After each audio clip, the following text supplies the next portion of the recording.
সুপ্রিয় শিক্ষার্থীবৃন্দ, আসসালামু আলাইকুম। আশা করি সকলে অনেক অনেক ভালো আছো। আজকে আমরা নতুন একটি ক্লাসে নতুন একটি বিষয় নিয়ে হাজির হয়েছি। আজকের আলোচনার বিষয় বর্গ ও বর্গমূল।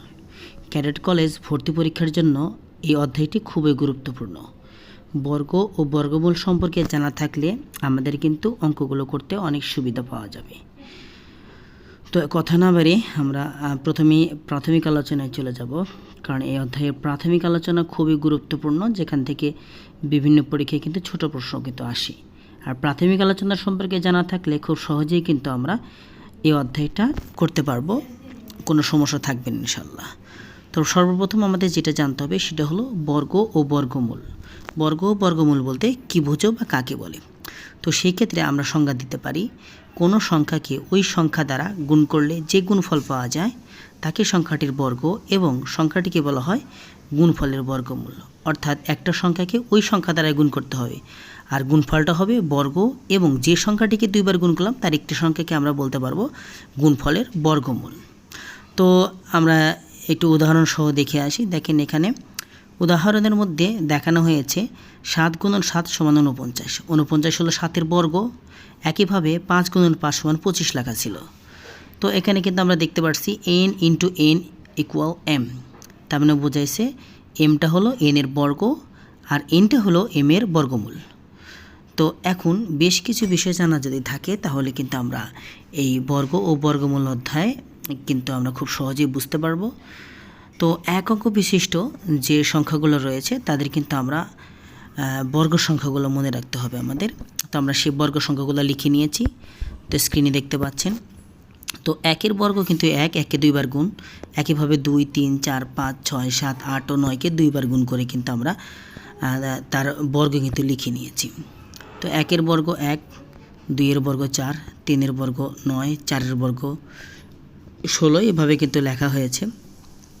এখান থেকে আমাদের যেটা জানতে হবে সেটা হলো এই যে বর্গ করার পরে যে সংখ্যাগুলো আমরা দেখতে পাচ্ছি সেই সংখ্যাগুলোর একক স্থানের যে অঙ্কগুলো আছে এগুলো কিন্তু আমাদের মনে রাখতে হবে। যেমন এই ক্ষেত্রে দেখেন 1 এবং 9 এই দুটোকে যখন বর্গ করেছি আমরা, এই দুটোই কিন্তু একক স্থানে সেম অঙ্ক ছিল, অর্থাৎ 1। একইভাবে 2 এবং 8 এই দুটোর বর্গ করার পরে একক স্থানে যে অঙ্কটি ছিল সে দুটো কিন্তু সেম ছিল। তো এরকমভাবে 3-এর সাথে 7-এর মিল রয়েছে এবং 4-এর সাথে 6-এর মিল রয়েছে, এবং 5-এর যে বর্গ সে বর্গ সংখ্যার কিন্তু একক স্থানে কিন্তু 5 রয়েছে। তো আমরা একটা এক্সাম্পল থেকে আসি। দেখেন 21 এবং 19 এই দুটো সংখ্যার একক স্থানে কিন্তু রয়েছে 1 এবং 9, এবং এই দুটোকে বর্গ করার পরে কিন্তু আমরা একক স্থানে পেয়েছি 1। এরপর আমরা আরেকটা উদাহরণ দেখে আসি। এক্ষেত্রে উদাহরণটিতে রয়েছে 12-এর উপর স্কোয়ার এবং 8-এর উপর স্কোয়ার মানে বর্গ। এক্ষেত্রে 12 স্কোয়ার 144, 18 স্কোয়ার কিন্তু 324। এক্ষেত্রে দেখেন বর্গ সংখ্যার একক স্থানে কিন্তু সেম, অর্থাৎ দুটো সংখ্যারই একক স্থানে রয়েছে 4।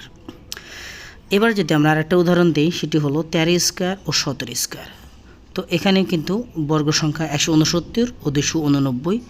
উভয় ক্ষেত্রে কিন্তু বর্গ সংখ্যার একক স্থানে কিন্তু সেম রয়েছে, অর্থাৎ 9। আমি আগে বলেছিলাম 3 ও 7-এর বেলায় কিন্তু বর্গ করলে বর্গস্থানে অর্থাৎ একক স্থানে সেম সংখ্যাটাই কিন্তু থাকবে, এখানে কিন্তু তার ব্যতিক্রম নেই।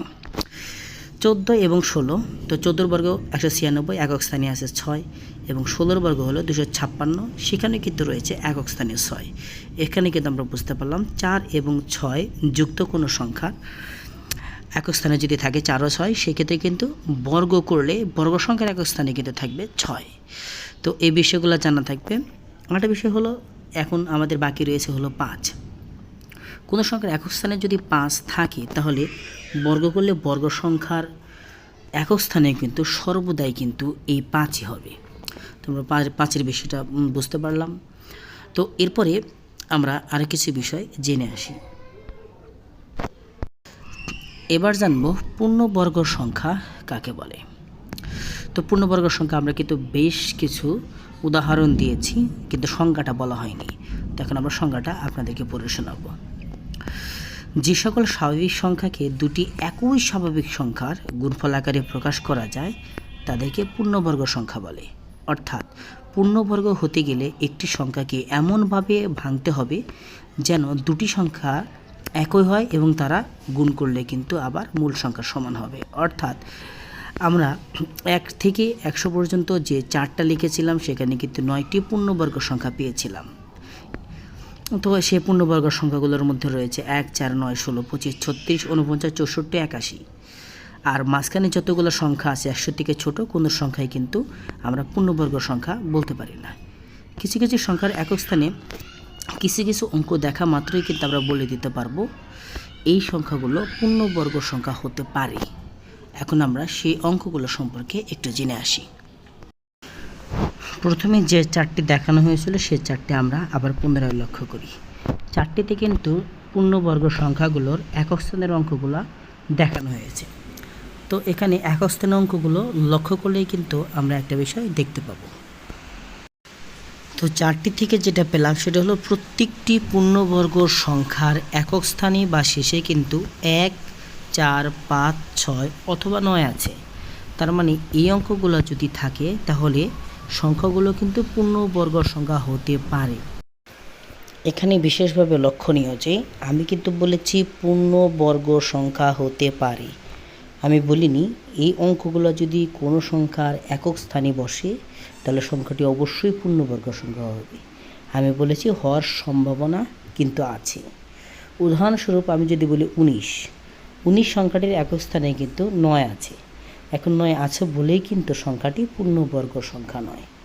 এর জন্যই যদি কোনো সংখ্যার একক স্থানে 1, 4, 5, 6, 9 বা পূর্ণবর্গ সংখ্যা হয় এমন সংখ্যার যে কোনো একটি যদি অঙ্ক যদি একক স্থানে বসে তাহলে যে সংখ্যাটি পূর্ণবর্গ সংখ্যা হবে তেমনটা কিন্তু নয়, পূর্ণবর্গ সংখ্যা হওয়ার সম্ভাবনা আছে।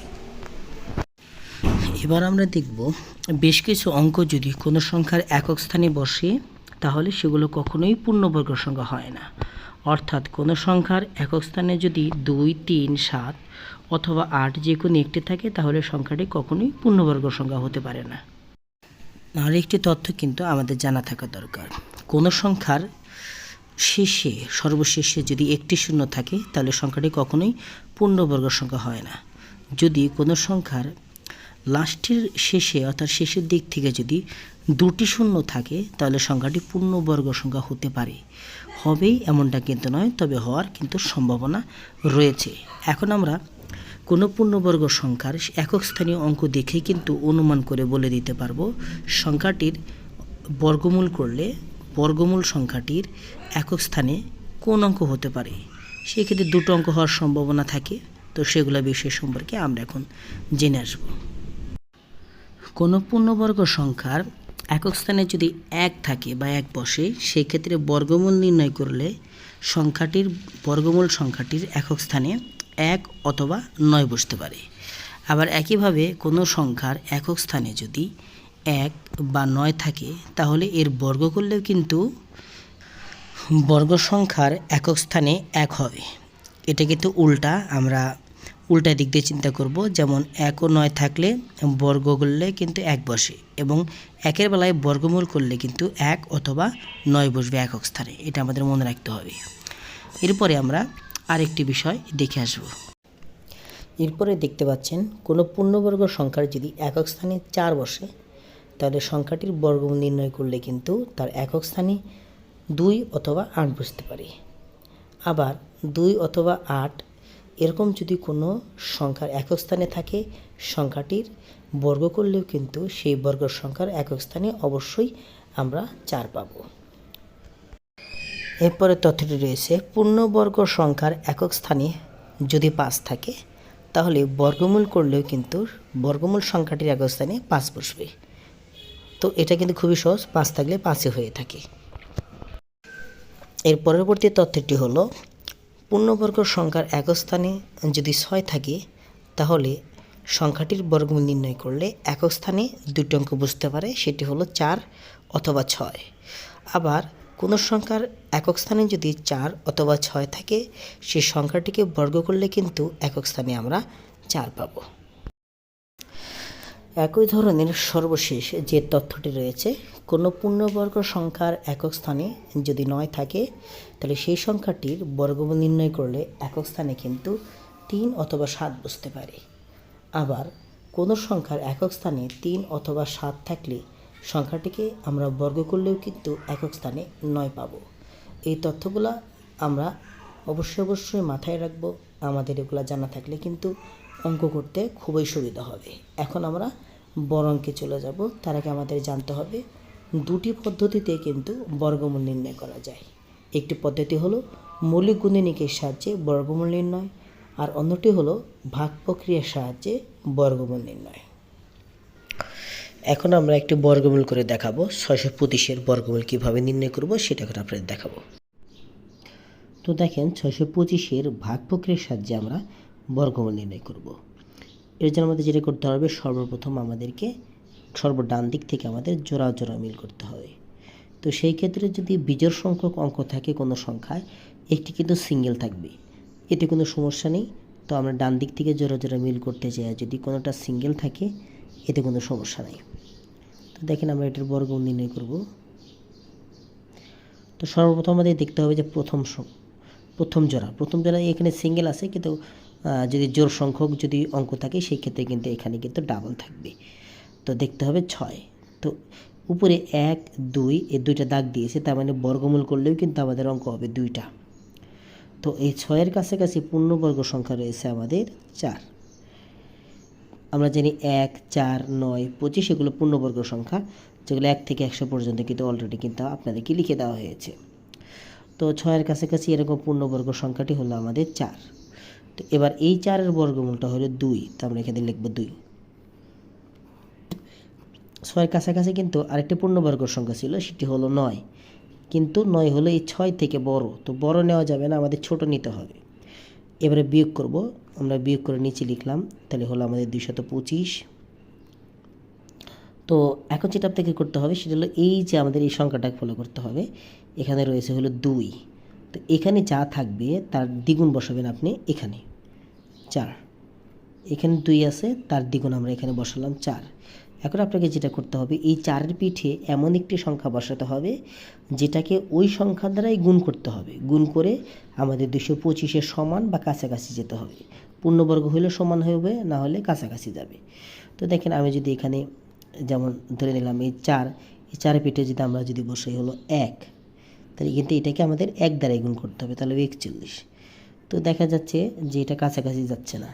আবার যদি এর পিঠে 3 বসাই, তাহলে আমাদেরকে কী করতে হবে, এটিকে 3 দ্বারাই গুণ করতে হবে। তো দেখেন 3 3 হলো 9, এবার 3 4 12, 129। 129 কাছাকাছি যায়নি। তো আমরা জানি কোনো পূর্ণবর্গ সংখ্যা, এটা যদি পূর্ণবর্গ সংখ্যা হয়, একক স্থানে কিন্তু আছে 5, তার মানে 5 বসালে মিলতে পারে। তো আমরা রাগ করে দেখি যে একক স্থানে 5, তার মানে আমরা এখানে লিখব 45। যদি 5 বসে 4-এর পিঠে, তাহলে 5 দ্বারা এটাকে গুণ করতে হবে। তো 5 5 25-এর 5, হাতে 2, 4 5 20 আর 2 22। দেখেন এটা কিন্তু সম্পূর্ণ মিলে গেছে, তার মানে আমাদের 4-এর পিঠে আমাদের 5 বসাতে হবে, আর এই 5 দ্বারাই কিন্তু আমরা এটাকে গুণ করব। তো 5 দ্বারা এটাকে গুণ করলে হবে 225। তো হয়ে গেলে 0। তারপরে কিন্তু আমরা লিখতে পারি যে সুতরাং 625-এর বর্গমূল 25।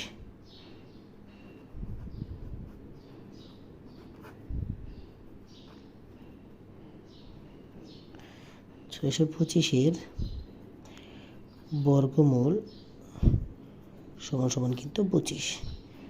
তো এটিকে যদি আমরা ভাগ প্রক্রিয়ার সাহায্যে বর্গমূল করি, তাহলে কিন্তু আমরা এভাবে করতে পারবো। আমরা একই সংখ্যা দিয়ে আমরা মৌলিক উৎপাদকের সাহায্যে কীভাবে বর্গমূল করবেন সেটা আমরা দেখাবো। তো সর্বপ্রথম আমাদের 625-কে মৌলিক উৎপাদকে বিশ্লেষণ করতে হবে। আমি কোনো ভাষা লিখলাম না। তো এখানে প্রথম কিন্তু 5 দ্বারা যাচ্ছে, 5 12 60, এরপরে হলো 5 5 25। আবারও কিন্তু 5 দ্বারা যাচ্ছে, 5 2 10, 5 5 25। এবার আবার 5 দ্বারা যাচ্ছে 25। তারপরে 625-কে ভাঙে আমরা পাইছি যেটা, যে 625 আমরা লিখতে পারি যে সুতরাং 625 সমান যে কটা সংখ্যা পেয়েছে এগুলো আমরা গুণ করে দেখাই দেবো, যে 5 গুণন 5 গুণন 5 গুণন 5। এবার আমাদের জোড়া জোড়া মিল করতে হবে। এই যে 2টা 5, এরপরে আরও 2টা 5। এখন এটা যখন বর্গমূল চিহ্ন দিয়ে লিখবো 625, তখন যে রেজাল্ট আমাদের আসবে সেটা হলো 5 গুণন 5। তো 5 গুণন 5 আমরা যদি বর্গমূল করি তাহলে আমরা পাবো হলো 5 গুণন 5 সমান সমান 25। এটাকে বলে মৌলিক গুণিতকের সাহায্যে বর্গমূল নির্ণয়। আশা করি বুঝতে পারছেন। তো এবার চলেন আমরা আরেকটা এক্সাম্পল দেখে আসি। আমি একটা সংখ্যা লিখেছি 4489। এই সংখ্যাটির কিন্তু আমরা বর্গমূল নির্ণয় করব। লিখব এর বর্গমূল নির্ণয় করি। তো এটা ভাগ প্রক্রিয়ার সাহায্যে করব আমরা। এখন থেকে শুধু ভাগ প্রক্রিয়ার সাহায্যে করব। তো এখন আমরা এই সংখ্যাটিকে আগে লিখব, লিখে পূর্বের মতো করে সর্বডান দিক থেকে কিন্তু আমরা জোড়া জোড়া মিল করব। তো ডান দিক থেকে আমরা জোড়া জোড়া মিল করলাম। তো আমাদের প্রথম জোড়ায় আছে কিন্তু 44। তো এখন এই 44-এর কাছাকাছি পূর্ণবর্গ সংখ্যা আমাদের জানতে হবে। হ্যাঁ, তো পূর্ণবর্গ সংখ্যা না জানলে হবে না, আগেই বলছি। যেমন 6 6 36, 7 7 49। অর্থাৎ 49টা কিন্তু বড় হয়ে যায়, ওটা নেওয়া যাবে না, এই জন্য আমরা নেব 36। পূর্ণবর্গ সংখ্যা 36, আর এই 36-এর বর্গমূলটা 6 আমরা এখানে লিখব। এরপর আমরা বিয়োগ করব। তো এখানে থাকবে হলো আমাদের 8। এরপরে আমাদের এই জোড়া কেটে নিয়ে আসতে হবে 89। তো দেখেন আমরা এখন এই 6, এখানে 6 আছে, আমি বলছি এখানে যে সংখ্যা থাকবে তার দ্বিগুণ আমাদের এখানে বসাতে হবে। তো 6-এর যে দ্বিগুণ, 6-এর দ্বিগুণটা হলো 12। মনে রাখবেন এটা কিন্তু দেখতে 12-র মতো হলেও এটা কিন্তু 12 না, এটা হলো 120+। কারণ এর পিঠে এখন আমরা একটা সংখ্যা বসাবো। যেমন এর পিঠে যদি আমরা 1 বসাই, এটাকে আমাদের 1 দ্বারাই গুণ করতে হবে, তাহলে হবে 121। তার মানে অনেক ছোটো হয়ে গেল, আমরা বড় সংখ্যা বসাই দিই। তারপরে 9 আছে। আমরা জানি কোনো পূর্ণবর্গ সংখ্যার একক স্থানে 9 থাকলে বর্গমূল করলে তার একক স্থানে 3 অথবা 7 বসবে। তো 3 বসালে 300 একটু বেশি হবে, আমরা একটু 7 বসার চেষ্টা করে দেখি মেলে কিনা। তো 7 7 49, 7 4 7 2 14 4 18, হাতের 1 7 7 8। দেখেন 7 বসালে কিন্তু একদম হুবহু মিলে যাচ্ছে। তো আমরা এখানে 7 বসালাম, তাহলে আমাদের হয়ে গেল 889 = 0। তার মানে আপনি বর্গমূল চিহ্নও দিতে পারেন, অথবা লিখতে পারেন 4489-এর বর্গমূল, সেটাও লিখতে পারেন। এটা হবে আমাদের 67। তো আশা করি বুঝতে পারছি। আরেকটি সংখ্যার আমরা বর্গমূল করে দেখাবো।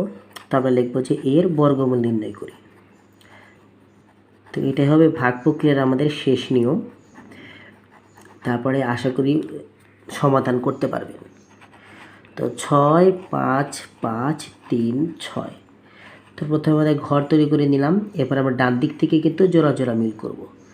তো ওখানে একটি সংখ্যা কিন্তু সিঙ্গেল আছে 6, সমস্যা নেই, এটাকে আমরা জোড়া হিসাব করতে হবে। তো 6-এর কাছাকাছি পূর্ণবর্গ সংখ্যা আছে 4। তো আমরা এখন এই 4-এর বর্গমূলটা 2, আমরা এখানে বসাবো 2। এরপরে আপনাদের যেটা করতে হবে, বিয়োগ করতে হবে, বিয়োগ করলে হবে 2। এটা কিন্তু ভাগ প্রক্রিয়া, মানে ভাগের মতোই প্রায় মিল আছে, তবে ভাগের ক্ষেত্রে কিন্তু আমরা একটা একটা করে কেটে নিয়ে আসি। আর এখানে যে উপরে জোড়া তৈরি করার অর্থ হলো আপনি যখন কেটে নিয়ে আসবেন তখন একটা নিয়ে আসা যাবে না, এক জোড়া কেটে নিয়ে আসতে হবে। তো আমরা এই জোড়াকে কেটে নিয়ে আসলাম। এখন এই যে 2 আছে, এই 2-এর যে দ্বিগুণ 4, এই 4 এখানে বসাবো। তো এইটা এর পিঠে কিন্তু আরেকটা অঙ্ক আমাদের বসবে। তার মানে এই অঙ্কটি কিন্তু আসলে দেখতে 4-এর মতো হলেও এটা কিন্তু 4 না, তাহলে 40+। তো আমরা যদি এখানে প্রথমে 4 বসাই, দেখি কত যায়, কতক্ষণ পর্যন্ত যায়। 4 4 16, 176, আরও বড় নিতে হবে আমাদের। তো আমরা 7 বসাই, 7 7 49, হাতে 4 4 7 28 আর 4 32। এটা অনেক বেশি হয়ে যাচ্ছে, আমরা 6 বসাই দেখি। 6 6 36-এর 6, এরপরে হাতে আমাদের 3 4 24 আর 3 27। এটাও কিন্তু বেশি হয়ে যাচ্ছে, তার মানে আমাদের এখানে বসবে 5। তো আমরা এখানে 5 বসাবো, আর 5 দ্বারা এটাকে গুণ করবো। তাহলে 5 5 25-এর 5, আর 4 5 20 আর দিয়ে 22, তাহলে হবে 225। 6 বা 7 বসালে কিন্তু বড় হয়ে যাচ্ছে, আমরা কিন্তু এভাবে কিন্তু রাফ করে করে দেখব। যত অঙ্ক বসবে 4-এর পিঠে তত দ্বারাই তাকে গুণ করতে হবে। তো এবার আমরা বিয়োগ করি 0 3। এবার আমরা কিন্তু এই জোড়া কেটে নিয়ে আসবো 3 6। আর মনে রাখবেন এই পাশে যেটা থাকবে এটা কিন্তু অনলি 1 টাইম আপনি ব্যবহার করতে পারবেন। আর এইটা হলো আমাদের যেটা মেইন অ্যান্সার, সেটা কিন্তু আমরা এই পাশে পাবো। তো এখন আপনাকে যেটা করতে হবে, এখন এটা কিন্তু বাদ, এটার কাজ কিন্তু শেষ হয়ে গেছে, এটা একবার কাজ করলেই শেষ। এখন আমরা দেখবো যে 25, এই 25-এর দ্বিগুণ লিখতে হবে এখানে আমাদের। 25-এর দ্বিগুণ হলো 50, কিন্তু দেখতে 50-এর মতো হলেও এটা কিন্তু আসলে 50 না, এটা হলো 500+। তো এর পিঠে কিন্তু একটা অঙ্ক বসাতে হবে, বসায় কিন্তু আমাদের 3036-এর কাছাকাছি বা সমান যেতে হবে।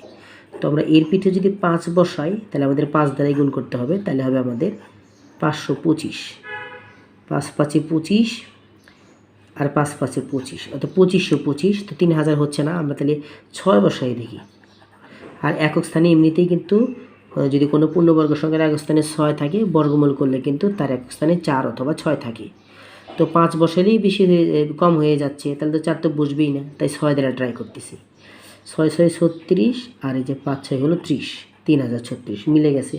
তো এখানে 6 বসবেন এবং 6 দ্বারা এটাকে কিন্তু গুণ করে দেবেন, তাহলে আপনার হবে 3036। তাহলে আমরা লিখতে পারি, সুতরাং 6 5 5 3 6 এর বর্গমূল অর্থাৎ 65,536 এর বর্গমূল 256। তো আশা করি বুঝতে পারছেন, এই নিয়মের কিন্তু সবগুলো অঙ্ক আপনি করতে পারবেন। শেষ পর্যন্ত সাথে থাকার জন্য সকলকে ধন্যবাদ। তো এরকম আরও ভিডিও পেতে অবশ্যই চ্যানেলটি সাবস্ক্রাইব করে দেবেন। সবাই ভালো থাকেন, সুস্থ থাকেন। আল্লাহ হাফেজ।